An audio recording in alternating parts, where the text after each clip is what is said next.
আচ্ছা কিয়ামতের দিন আমি কি দুনিয়া আমি বদদোয়া দিয়ে আপনাদের জাহান্নামে পাঠিয়ে দিতে পারবো? এটা বিশ্বাস হয় আপনাদের? মনে রাখবেন, কোন বক্তা হুজুর আর পীর সাহেব বদদোয়া করে কারোর কোনোদিন জাহান্নামে পাঠাবার ক্ষমতা আছে? জোরে বলেন। তবে একজনের বদদোয়া জাহান্নামে যেতে পারবে। কে বলুন তো দেখি, বলুন দেখি কে বলতে পারবেন? Yes, you are right. বাপ আর মা, এই দুইজনের বদদোয়া সাংঘাতিক বদদোয়া। কারোর যদি রোড অ্যাক্সিডেন্ট মরার ইচ্ছা হয় কিংবা অ্যাক্সিডেন্টে মৃত্যু হওয়ার খুব ইচ্ছা জাগে, সে যেন বাপ মার সঙ্গে কথা বন্ধ করে বাপ মার চোখের পানি ফেলে। আজ মুসলমান হুজুর, পীর সাহেব, আমির সাহেব, মুফতি সাহেব, ফকির সাহেবের বদদোয়া ভয় করছে। ও বাবা, হুজুরের সঙ্গে যদি বদদোয়া, কিচ্ছু হবে না, কারোর বদদোয়ায় কোনো কিচ্ছু হবে না যদি আপনি বেয়াদবি না করেন। কথাটা মনে রাখবেন, কিন্তু বেয়াদবি করলে এমনি তো বদদোয়া লেগে যাবে। কিন্তু বাপ মার সঙ্গে যদি সামান্যতম যদি ছোট্ট বেয়াদবি করেন, আর ক্ষমা যদি মরণের আগে আপনি না নিতে পারেন, যদি একবার বাপ মা হাত তুলে বলে দেয়, আল্লাহ গো অনেক কষ্ট করে ছেলে মানুষ করেছিলাম, আল্লাহ গোটা জীবন যৌবনটা রাস্তায় কাটিয়েছি, 10টা বছর আমি গিয়েছিলাম গুজরাটে, আল্লাহ 10টি বছর মুম্বাই সেলাই কারখানায় কাজ করে ছেলেদেরকে খাইয়েছি, আল্লাহ আজকের বৃদ্ধ বয়সে একটু ওষুধ কেনার জন্য টাকা দিচ্ছেন, আল্লাহ একটু বৃদ্ধ বয়সে একটু মেয়ের বাড়ি যাব, 200 টাকা যেই যে আমাকে ছেড়ে দিয়েছে, আল্লাহ এই বেঈমানদের তুমি বিচার করে দিও। বাপ এর বেশি আর বলে না, হ্যাঁ না বলেন? এই বদদোয়াটুকু যদি কারোর লেগে যায়, শেষ। কত বড় পীর সাহেব এনে দোয়া করবি করা, মদিনা শরীফের ইমাম এনে জানাজা পড়া, আমি আব্দুল্লাহ জুবায়ের কেন 1 লাখ টাকার বাংলাদেশের বড় বড় বিশ্ববিখ্যাত হুজুর এনে দোয়া করা, কাজে লাগবে না বাবা। এটা খারাপ লাগছে নিশ্চয়ই শুনে? খারাপ তো লাগার কথা, কারণ হুজুররা তো বলেছে, বাবা 500 টাকা দিবি, এমন দোয়া করে দেবো চোখ মুজিয়ে যান। জান্নাতের এজেন্সি নিয়ে বসে আছে নাকি? জান্নাত যদি পেতে হয় তোমার ওই পুরো বাপের পায়ের উপরে পড়ো, ওখানেই জান্নাত আছে। মায়ের পায়ের কাছে বসো, ওখানেই জান্নাত। বলে হুজুরটা দলিল, হুমা জান্নাতুকা ওয়া নারুক। 1400 বছর আগে সোনার জবানে সোনার নবী, মদিনার নবী, মদিনাওয়ালা কামলিওয়ালা বলে গেছেন যে তোমার মায়ের, তোমার পায়ের তলায় তোমার জন্য জান্নাত লুকিয়ে আছে। কোন ইমামের বাড়ির তলায় নাই, কোন পীর সাহেবের পায়ের তলায় তোর জন্য জান্নাত নাই। এটা কেন বলে দিতে পারলাম না? তাই যারা বাপ মাকে কাঁদিয়েছো, আজকে রাত্রে গিয়ে একটু পায়ে ধরে ক্ষমা চেয়ে নিও, তা না হলে কিন্তু অবস্থা খুবই খারাপ। বাবাজিরা কথা মনে থাকবে ইনশাআল্লাহ? এই মনে থাকবে কথাগুলো? খুব খারাপ লাগছে নিশ্চয়ই নাকি? খুব খারাপ লাগছে। আজকে বাপ মাকে ছেড়ে কোন দিকে ছুটে চলেছে বলো? যেটা শোনাচ্ছিলাম বাবাজিরা, জ্ঞানী জনেরা, সুধী মানুষেরা, আল্লাহওয়ালা ভাইরা, রসুল যদি কিয়ামতের দিন আপনার বিপক্ষে চলে যায়, সেদিন গিয়ে বলবে, রসুল অভিযোগ করবে, কি বলবে? ইন্না কওমি তাকাদু হাদাল কুরআনা মাহজুরা। সে লোক কোথা পালিয়ে গেল? পানি আনতে গেছে নাকি? রসুল সেদিন বলবে, রব্বানা আমি তাইফে কিন্তু জমির জন্য মার খেলাম না, উহুদে রসুলের দাঁত দুটো শহীদ হয়েছিল, জানেন? এই জানেন না? আচ্ছা একটা নেতার নাম বলুন, যে কোনো দলের নেতার নাম উঠে বলুন যে উনি আমার জন্য বিনা স্বার্থে মার খেয়েছে। না না না, সবচাইতে বোকা হচ্ছে অশিক্ষিত ভোটার মুসলমানরা। হিন্দুরা অত বোকা না, লিখে রাখুন কথাটা। একটা ভাই সিপিএম করে, একটা কংগ্রেস করে, একটা তৃণমূল করে, একটা আইএসএফ করে, একটা এসইউসিআই করে। এই 5 ভাইয়ের মধ্যে মারামারিতে 5 জন জেলে গেল। বিবিগুলো ভিক্ষা করছে, আর যিনি মারামারি লাগিয়ে দিয়েছে তিনি 14 তলায় 16 তলায় উঠে গেল। এটা তোমার চোখ কবে খুলবে বলো? এই বাবাজিরা, এরা নিজেদের স্বার্থে মারামারি লাগিয়ে দেয়, কিন্তু বিশ্ব নবী মার খেয়েছেন তোমার মতো উম্মতের জন্য। বলো সুবহানাল্লাহ। আল্লাহর নবী সেদিন বলবে, আল্লাহ আমি 23 বছর মার খেয়েছিলাম, আল্লাহ আমি দুটো দাঁত কবরে নিয়ে যেতে পারিনি, আল্লাহ আমি ভালো কাপড় পরে কবরে যেতে পারিনি, আল্লাহ আমি 3 দিন পর পর গোশ খেয়ে রুটি খেয়ে কবরে যেতে পারিনি, আল্লাহ আমি বিল্ডিংটাও ভালো করে করতে পারিনি, আল্লাহ আমি স্ত্রীর কাছে শান্তিতে একদিনও শুতে পারিনি, আল্লাহ মার খেয়েছি, পাথর খেয়েছি। আমি চেয়েছি আমার উম্মত যেন কোরআনওয়ালা হয়ে যায়, আমার উম্মত সবাই যেন কোরআন পড়ে। রব্বানা, এরা টেলিভিশনকে ভালোবেসেছে, এলসিডি কে ভালোবেসেছে, ভালোবেসেছে, মোবাইলের মধ্যে 6 ঘন্টা 7 ঘন্টা সময় দিল, কোরআন 1 ঘন্টা সময় দিতে পারলো না। আল্লাহ আমি এদের বিপক্ষে আছি, আর এদের পক্ষে আমি থাকবো না। রাসূল যেদিন বিপক্ষে যাবে সেদিন হুজুর আর পাশে আসবে বলে মনে হচ্ছে? হ্যাঁ না বলেন? 2000 5000 6000 12000 দিন না, কে বলেছে দিলে তো আমাদের লাভ, কি তাই তো? কিন্তু কিয়ামতে আমল যদি ভালো, অনেক হুজুর আসবে, অনেক হুজুর পাওয়া যাবে। আমল খারাপ, নো এন্ট্রি। সবচাইতে ভালো আমল কিয়ামতের দিন আল্লাহ পাক বলছেন এই কোরআন যারা তেলাওয়াত করে তাদের আমলটা ভারী হবে। বলুন বলুন না সুবহানাল্লাহ। তো শিখবো না এটা? আচ্ছা কোরআন যদি আমি শিখে নি তাহলে এতে আমার জীবনের সব কি ক্ষতি হয়ে যাবে? এটা তো আপনি একটা অক্ষর পড়লেন, আমল নামায় আপনার জন্য 10টা নেকি চেপে গেল। বলুন সুবহানাল্লাহ। বলে কি রকম? বিসমিল্লাহ, আমার সঙ্গে একটু পড়ুন, এটা তো মুখস্থ আছে। বিসমিল্লাহির রহমানির রহিম। এটা মুখস্থ না এরকম কোন মানুষ পৃথিবীতে আছে? মুসলমান নাই। কোরআন শরীফে 114টা সূরা আছে, প্রত্যেকটা সূরার শুরুতে বিসমিল্লাহির রহমানির রহিম লেখা আছে। এক্সেপশন সূরা তাওবা, ব্যতিক্রম সূরা তাওবা।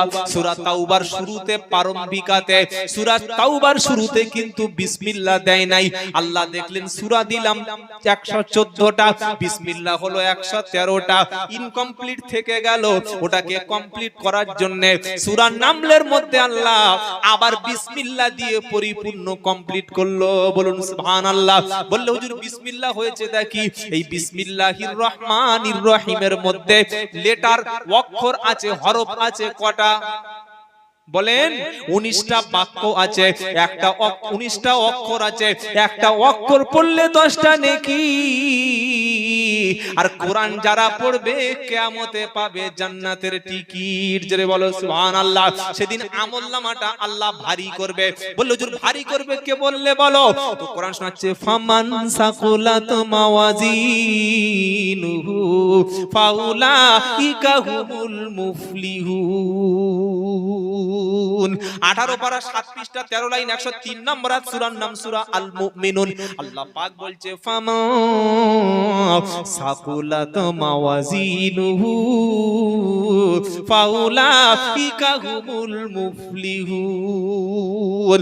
কিয়ামতের দিন ফামান সাকুলাত মাওয়াজিনুহু, আহা, নেকিগুলো ওজন যখন করা হবে, আমলনামা যখন ওজন করা হবে, সমস্ত আমলগুলো ওজন হবে।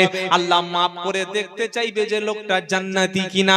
নামাজগুলো পাল্লায় চেপে গেল, হজগুলো পাল্লায় চেপে গেল, যাকাতগুলো পাল্লায় চেপে গেল, কুরবানির নেকিগুলো পাল্লায় চেপে গেল, দান খয়রাতগুলো পাল্লায় চেপে গেল, কোরআন শিখেছিলেন সেটা পাল্লায় চেপে গেল, জিকির করলেন সুবহানাল্লাহ বললেন এটাও পাল্লায় চেপে গেল, সমস্ত ভালো আমল এক পাল্লায় চেপে গেল। বলো সুবহানাল্লাহ। তো আমলটা যার বেশি হলো, পাল্লাটা ঝুঁকে গেল, এই রকম ব্যক্তি হবে সফল এবং জান্নাতি। তারপরে আয়াতে কি আছে? এবার ভয়ঙ্কর কথা। ওমান খাফফাত মাওয়াজিনুহু ফাউলাইকাল্লাযীনা খাসিরু আনফুসাহুম ফি জাহান্নামা খালিদুন। এক শ্রেণীর মানুষ কলেমা, নামাজ, রোজা, হজ, যাকাত, তাসবিহ, তাহলিল, মানুষের সেবা করা। ইসলামের মধ্যে সবচাইতে ভালো কাজ হলো পরিচিত অপরিচিত সালাম দেওয়া, ক্ষুধার্তকে খাদ্য খেতে দেওয়া, মানুষ বিপদে পড়লে সাহায্য করো, জিজ্ঞাসা করো না তোমার ধর্মটা কোনটা। হে বাবাজিরা, নেকির পাল্লা যখন ভারী হলো, লোকটা তখন সফল হয়ে জান্নাতে চলে গেল। এবার গুনাহগারদের পাল্লাটা ওজন করা হবে। ওয়ামান খাফফাত মাওয়াজিনুহু ফাউলাইকাল্লাযীনা ফাসিরু আনফুসাহুম ফি জাহান্নামা খালিদুন। যখন গুনাহগারদের পাল্লাটা ওজন করা হবে, গুনাহগুলো যখন তার বেশি হবে, নেকিগুলো হালকা হবে। গুনার পাল্লা যখন ঝুঁকে যাবে, নেকি যখন হালকা হবে, ওই ব্যক্তি নিজের ক্ষতি নিজে করলো, ওর ঠিকানা হলো জাহান্নাম। নামাজ এক পাল্লায়, রোজা এক পাল্লায়, হজ যাকাত সব এক পাল্লায়, আর যেগুলো নামধারী মার্কা মুসলমান, এরকম লোক আপনাদের এই বসিরহাট এলাকায় নেই, আমাদের 24 পরগনা আছে। আমি যে বারাইপুরে থাকি, চাম্পাটিতে, এমন এমন লোক আছে মুসলমান নামধারী, কুরবানির গোশত মেরে দিলে 2 কেজি উড়িয়ে দেবে। কি গরুর একটা রান থেকে কেটে দিলে পুরো 2 ঘন্টা দেখবে না কিছু মাল নাই, শুধু হাড় পড়ে আসে। বুঝা যায় জুমার দিন আমার কাজ আছে, এই ঝেঁটা খেয়ে লোক না, ঝেঁটা খেয়ে লোক নয়, বলেন না জুমার দিন নামাজ পড়ে না, এই রকম নামধারী মুসলমান সমাজে আছে, আছে না নেই? সকাল হলে বিড়ি খেয়ে তবে ঘুম হয়, ঘুম থেকে উঠে এই বিড়ি দে, বউ বিড়ি ধরে দিয়েছে, আচ্ছা ওই যে কটা বাজে, ও 8টা বাজে, এত বেলা হয়ে গেছে। মুসলমান ঘুম থেকে উঠে দাঁড়িয়ে পেশাব করেছে, করেই বাড়িতে এসে পান্তা খেয়েছে, একদম লঙ্কা দিয়ে শুকনো চপ দিয়ে মেরে দিয়েছে, দিয়ে কাজ নাই কিছু নাই, চলে গিয়েছে দোকানে, ওখানে ফের গিয়ে চা খাচ্ছে, পার উপরে পা দিয়ে, এবার যে দেশের অবস্থা হয় যে নয়, এসব মৌলবীরা কিছু বুঝবে না, আলেমরা সব দেশটা নষ্ট করছে, এরাই সমাজ করছে। মরণের পরে জানাজা পড়ার জন্য 10 ঘন্টা পানি তাকে ভিজিয়ে রাখতে হবে মনে হচ্ছে। কি কি বলছেন বলেন? ও নিজে হারাম করে সারা রাত পেশাব করে পানি নেয় না, গরুর মতো শুয়েছিল, গরু পেশাব করে পানি নেয়, ছাগল পানি নেয় না, ও তো ছেঁচে ছেঁচে করে ওখানেই ছেড়ে দিচ্ছে, এই তো একই মাল। গরু পানি নিচ্ছে না, এ পানি নিচ্ছে না, গরু দোয়া বলে শুচ্ছে না, এও দোয়া বলে শোয় না, গরু পেশাব লাগলে বাইরে যাচ্ছে, ওখানেই ঝাড়ছে, এও তো ওখানে পেশাব করে লুঙ্গিতে মুছে নাপাক শুয়েই পড়েছে। উচিত ছিল দিনের প্রথম ফার্স্ট মর্নিং শুরু হবে আসসালাতু খায়রুম মিনান নাওম, এটা আপনাদের মসজিদে বলে কবার, একবার না দুবার? ওটা মুয়াজ্জিনের বাপের কথা বলে না, আল্লাহর রাসূল বলতে বলেছে বলে আসসালাতু খায়রুম মিনান নাওম। শোনার পরে কোন মুসলমান বসে থাকতে পারে বাড়িতে? ঘুম, বিবি, বিছানা, আরাম সব ছুঁড়ে ফেলে দিল, কারণ আল্লাহ শুনিয়ে দিয়েছে ঘুমের চাইতে নামাজটা আল্লাহর কাছে বেস্ট।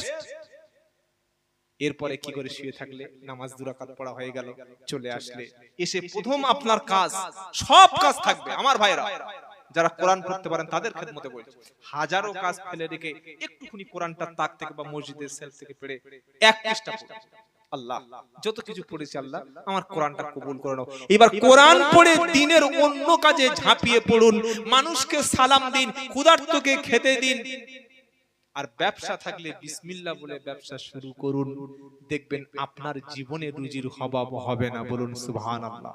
কারণ রুজির মালিক কে? মা মিন দাবাতিন ফিল আরদি ইল্লা আলাল্লাহি রিজকুহা। 12 পারায় 1 পৃষ্ঠায় 1 নম্বর লাইনের 6 নম্বর আয়াত, সূরার নাম সূরা হুদ। আল্লাহ পাক বলছে পৃথিবীতে এমন কোন প্রাণী নাই যার রুজির দায়িত্ব নেয় নাই। আপনার তো 3 কেজি চাল হলে 6 জনের চলে যায়। বাঘের কতটা করে মাংস লাগে? হুঁশ আছে জানেন? জঙ্গলে গরু আছে, হরিণ আছে, সমস্ত প্রাণী আছে, কোটি কোটি প্রাণী আছে। এই যে লোক একটা কথা বলে বাবা 18,000 মখলুকাত, শুনেছেন না শোনেন নাই? একেবারেই ভুল কথা বলে। আচ্ছা আল্লাহ কি কোনো লিমিটেড কোম্পানি? না না, কত সৃষ্টি আছে, কত মাখলুক আছে। যারা ডিসকভারি চ্যানেল দেখেছেন, যারা ন্যাশনাল জিওগ্রাফি দেখেছেন, এই সমস্ত চ্যানেলগুলো খুলে দেখুন বা ডিসকভারি ফোনের মধ্যে মেরে দেখুন, সমুদ্র দুনিয়ার উপরে যত প্রাণী আছে এর চাইতে কোটি কোটি প্রাণী রয়েছে সমুদ্রের মধ্যে। যদি বলুন সুবহানাল্লাহ। একটা তিমি মাছ কত বড়? একটা তিমি মাছ যেদিন তার বাচ্চা হলো, সেই বাচ্চা হওয়ার পর থেকে প্রতিদিন 8 থেকে 10 মণ দুধ খাওয়াতে হয়। সুবহানাল্লাহ বলে। আপনার তো একটা বাচ্চা হয়েছে, ওই কি বলে ওটা, ল্যাকটোজিন 1 ল্যাকটোজিন 2 3, তাও শুকিয়ে বাচ্চা টে টে, আরে খানা খাচ্ছে, দুধ খাবে কি করে? একটা বাচ্চা দুধ খাওয়াতে পাচ্ছেন না। সমুদ্রের তলায় হাজার হাজার প্রাণী, ওদেরকে কে খাওয়ায়? জোরে বলো। আবার পৃথিবীতে দুটো একটা কানা প্রাণী আছে, কানা আছে, ওর নাম হচ্ছে উই পোকা। উই পোকা এবং কি বলে যেটা মাটির মধ্যে থাকে গো, কেঁচো। উই পোকা এবং কেঁচো এরা কোনোদিন চোখে দেখতে পায় না। ওরা বলল আল্লাহ কানা আমরা কি করে খাবো, আমরা ইটিন্ডায় যেতে পারবো না, বসিরহাটে গিয়ে মাটি কাটতে পারবো না, বাজার করতে পারবো না, টোটো চালাতে পারবো না, অটো চালাতে পারবো না। আল্লাহ বললে তোদের আমি চোখ দিই না, কিন্তু এমন জায়গায় রেখেছি সেখানে তোদের জন্য খাবার। কেঁচো মাটি খায় না, বিরিয়ানি খায়। বিরিয়ানি দিলে খাবে না? খাবে? কে বললো খাবে? বিরিয়ানি খায় না, খায় না। কেঁচোর খাবার মাটি। আল্লাহ পাক বলছে তোকে চোখ দিইনি, কিন্তু তোর জন্য দিয়েছি মাটির মধ্যে তোর খাবার, মুখের সামনে দিলাম খাবার। কোনো বাজারে যেতে হবে না, কষ্ট করতে হবে না, শুধু মুখটা খুলবি আর জিকির করবি, আমি আল্লাহ মাটি ভরে দেব। জোরে বলো সুবহানাল্লাহ। ওই পোকা বলল আল্লাহ তুমি তো কেঁচো দিলে চোখ কানা, ও তো হ্যান্ডিক্যাপ, তুমি খাবার দিলে, আমি তো ওই পোকা, আমার জন্য কি দেবে বলো? চানাচুর দেবে না বাদাম দেবে না কোনো মুড়ি দেবে, কি দেবে বলো? আল্লাহ পাক বলল ওই পোকা এমন একটা জায়গায় তো থাকার ব্যবস্থা করব, কাঠের মধ্যে বেশিরভাগ তো জায়গা কাচের আশেপাশে করব, ওটা খাবি মুখের মধ্যে চলে যাবে, আমি আল্লাহ তোকে এইভাবে খাওয়াবো। জোরে বলুন। এইবার প্রজাপতি, প্রজাপতি কিন্তু মুখ দিয়ে ওই যে ফুলের রসটা আহরণ করে না, ওটা কথা জানেন? প্রজাপতি বলল আল্লাহ আমি তো মুখ দিয়ে খেতে পারি না, আমার কোনো অবস্থা নাই। আল্লাহ পাক বললে প্রজাপতি তোর যে পা রয়েছে, সুরগুলো রয়েছে, ওখানে খাবার মেশিনটা বসিয়ে দিয়েছি। প্রজাপতি তুই যখন পতঙ্গের, তুই যখন ফুলের উপরে যখন বসবি, ফুলের রেণুটা যখন একটু ওপেন হয়ে যাবে, ওতে পা বসবে, তোর মুখ নয়, বরং হাতে পায়ে আমি আল্লাহ খাবার রেখেছি, ওখান থেকে খাবার অটোমেটিক ভিতরে চলে যাবে। জোরে বলো। কি করে আল্লাহ খাওয়ায় দেখো? তুমি বলছো আল্লাহ আমার খাওয়াতে পারবে না, আমি খেতে খাতে, নামাজ কেন পড়ছো না তুমি? দেখো মশা বলল আল্লাহ আমার তো গেলেই মারবে। কি মশা খেতে গেলে মারবে না? আচ্ছা কোন মানুষ দেখেছেন বলছে মশা হ্যাঁ হ্যাঁ আমার একটু বসে গেলে দুটো রক্ত নিয়ে যায়, কেউ বলে? কেউ বলে? হ্যাঁ বলবেন তো। সেটা মশা কামানোর জন্য মশারি কাটিয়ে ফের ভিতরে আবার মর্টিন চলছে, বলো মর্টিন। মশা বলছে আল্লাহ আমি তো গেলেই মারবে তোমার বান্দা, খাবো কি করে?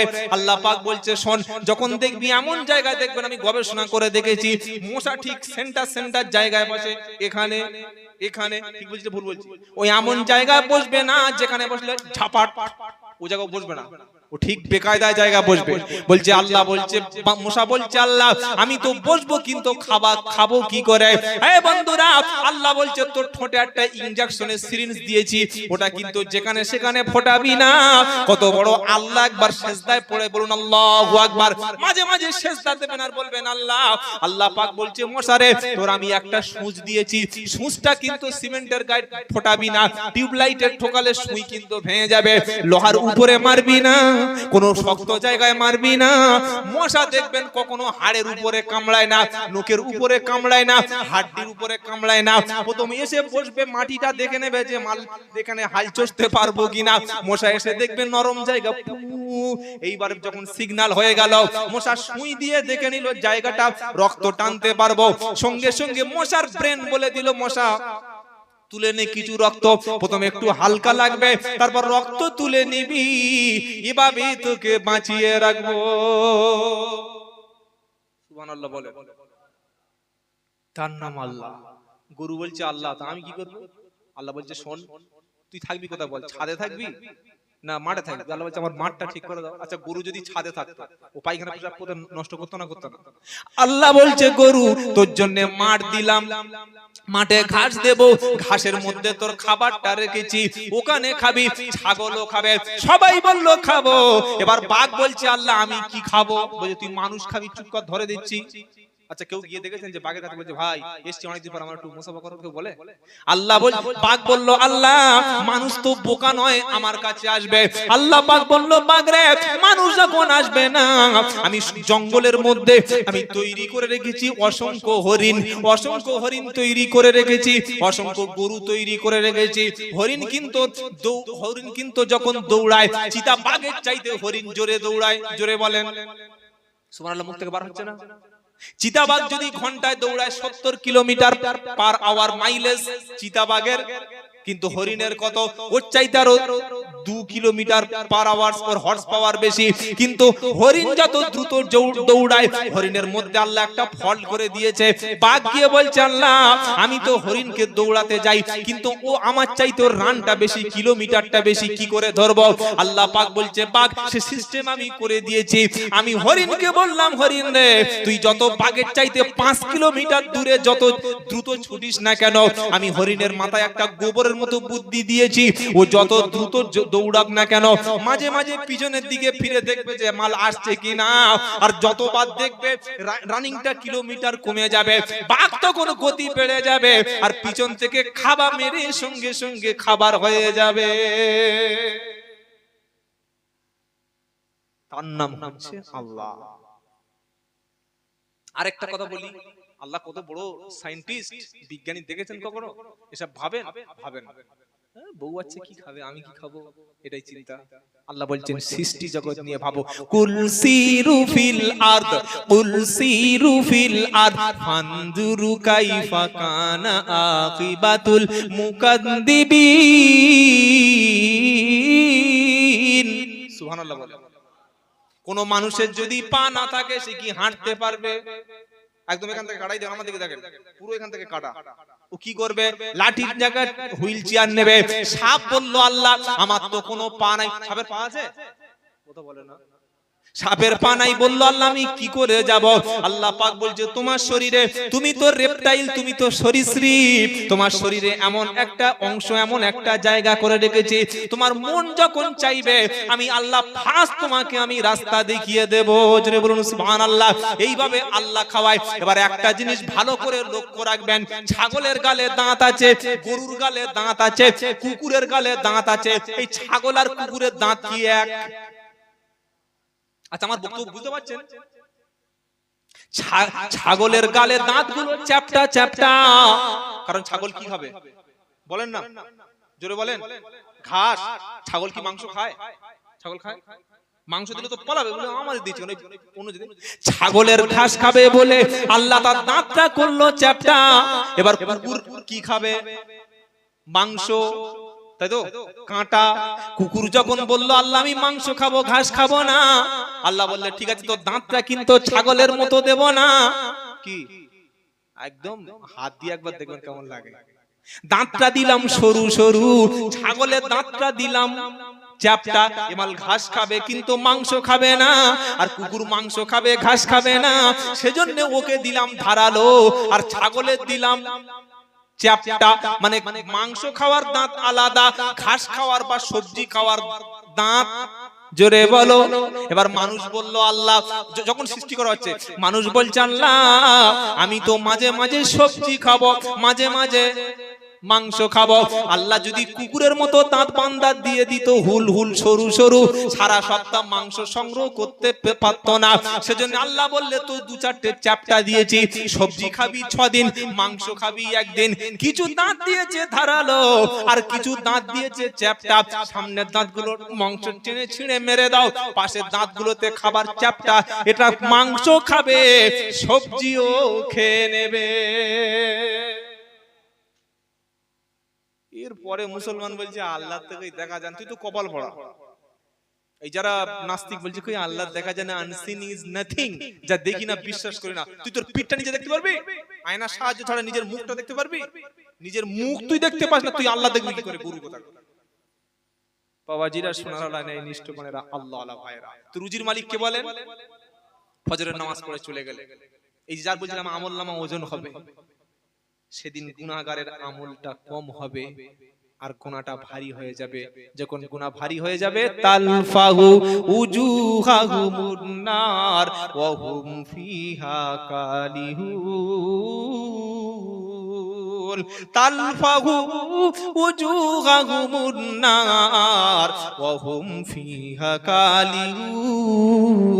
সেদিন গুনাহগারের আমলনামা যখন পাপটা বেশি হবে, নেকিটা যখন হালকা হবে, গুনাহগারের আমলনামা সেদিন যখন হালকা হবে, সেদিন আল্লাহ পাক শোনাবে তালফাহু উজুহাহুমুন নার ওয়া হুম ফিহা কালিউন।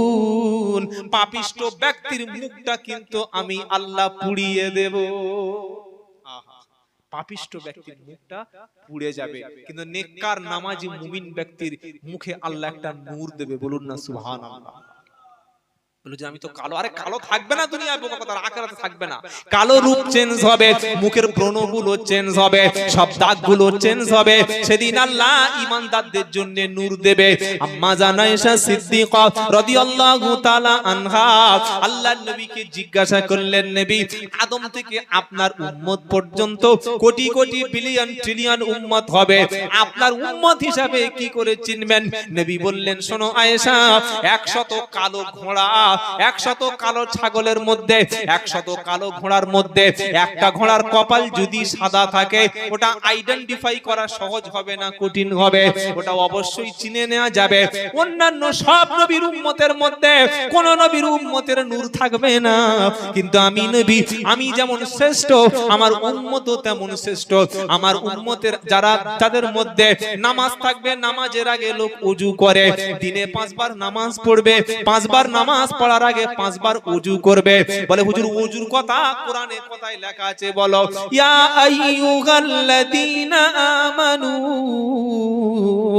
ইদা কুমতুম ইলাস সালাতি ফাগসিলু ওযুহাকুম ওয়া আইদিয়াকুম ইলাল মারাফিকি ওয়ামসাহু বিরুউসিকুম ওয়া আরজুলাকুম ইলাল কাবাইন। 6 নম্বর পারা, 7 নম্বর পৃষ্ঠা, 1 নম্বর লাইনে 6 নম্বর আয়াত, সূরার নাম সূরা মাইদা। আল্লাহ পাক বলছে, বিশ্বাসী ঈমানওয়ালারা, তোমরা যখন নামাজের জন্য প্রিপারেশন নেবে, নামাজের জন্য যখন তৈরি হবে, দাঁড়াবে, আগে তোমাদের ফাগসিলু উজুহাকুম, মুখমণ্ডল ধুয়ে নাও, ওয়া আইদিয়াকুম ইলাল মারাফিকি, দুই হাতের কনুইয়ের উপর পর্যন্ত ধুয়ে নাও, ওয়ামসাউ বিরুসিকুম, মাথা মাসাহ করো, ওয়া আরজুলাকুম ইলাল কাবাইন, আর পায়ের গাঁটের উপর পর্যন্ত ধুয়ে নাও, তাহলে তুমি পবিত্র হয়ে গেলে। জোরে বলুন সুবহানাল্লাহ।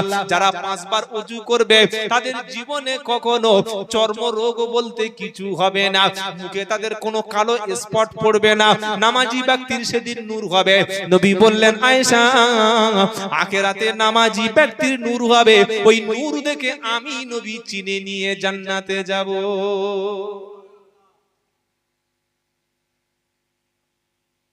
নূর কি আমাদের হবে বলে একটু মনে হচ্ছে? হ্যাঁ, এই যে নূর হবে, বাবাজিরা সবাই 5 ওয়াক্ত নামাজ পড়বো এবং ওযু করব, বলুন না ইনশাআল্লাহ।